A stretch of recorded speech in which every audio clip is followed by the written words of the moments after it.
देखें, जिंदगी में मुश्किलें तो आती ही हैं, ये तो तय है।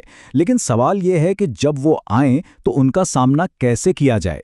आज हम सब्र की असल ताकत को समझेंगे, एक ऐसी लाजवाल कहानी के जरिए जो हमें साबित कदम रहने का एक बहुत बड़ा सबक सिखाती है।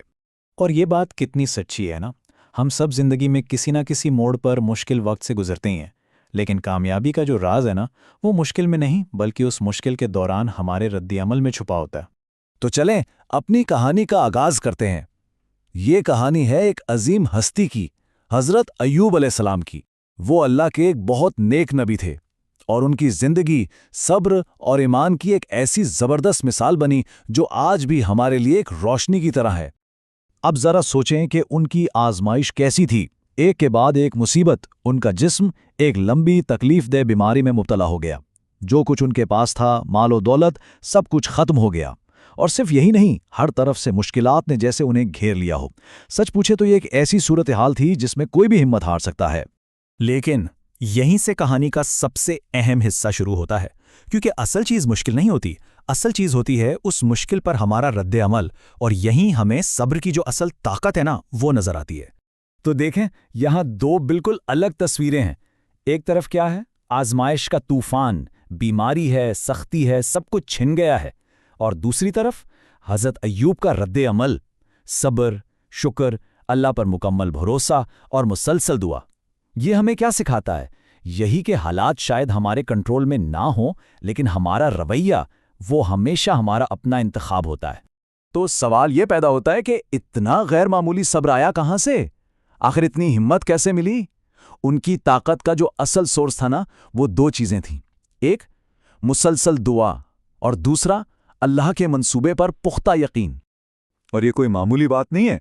जरा सोच कर देखें, सब कुछ खो देने के बाद भी अल्लाह पर से भरोसा नहीं टूटा, ईमान वैसा का वैसा कायम रहा। यही तो वो बुनियाद थी, वो जड़ थी जिसने उन्हें इतने मुश्किल वक्त में भी सीधा खड़ा रखा। तो फिर क्या हुआ? क्या यह साबित कदमी रायगा गई? बिल्कुल नहीं।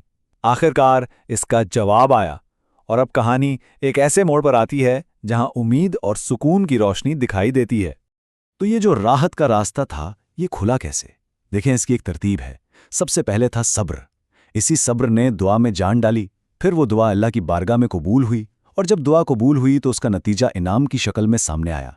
ये पूरा प्रोसेस हमें बताता है कि साबित कदमी का फल जरूर मिलता है। तो उनको इनाम क्या मिला? सबसे पहले तो सेहत वापस मिल गई, फिर जो नेमतें चली गई थीं वो वापस लौटा दी गईं, और इन सब के ऊपर अल्लाह की खास रहमत उन पर नाजिल हुई। मतलब इस आजमाइश का एक बहुत ही खूबसूरत और तसल्ली बख्श अंजाम हुआ। अच्छा, तो ये तो थी कहानी।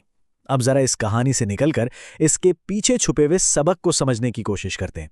वो सबक जो सिर्फ उस वक्त के लिए नहीं था, बल्कि आज भी हम सब के लिए बहुत अहम है। देखें, अक्सर जब हम सब्र का लफ्ज़ सुनते हैं तो हमारे जहन में आता है कि बस चुपचाप इंतज़ार करो, कुछ न करो। लेकिन असल में सब्र का मतलब ये नहीं है। ये कोई गैरफाल चीज़ नहीं है, बल्कि ये एक बहुत फ़ाल और ताकतवर अमल है। इसका मतलब सिर्फ सहना नहीं, बल्कि मुश्किल में भी अल्लाह पर भरोसा रखना, शुक्र करना और अपने मौक़िफ़ पर डटे रहना है। ये कमज़ोरी की नहीं, बल्कि असल हिम्मत की निशानी है। और अगर इस पूरी बात का खुलासा एक लाइन में किया जाए तो वो ये है, जो लोग सब्र और अल्लाह पर भरोसा रखते हैं वो आखिर में कामयाबी और सुकून ज़रूर पाते हैं। ये एक तरह का वादा है, रास्ते में चाहे जितनी भी रुकावटें आएं, मंजिल ज़रूर मिलती है। तो आखिर में एक सवाल छोड़े जाता हूं। आज की इस तेज़ रफ्तार दुनिया में जहां हर रोज़ नए चैलेंजेस हैं, इस दौर में सब्र करने का असल मतलब क्या है? ये एक ऐसा सवाल है जिसका जवाब हम सबको अपने अपने अंदर तलाश करना होगा।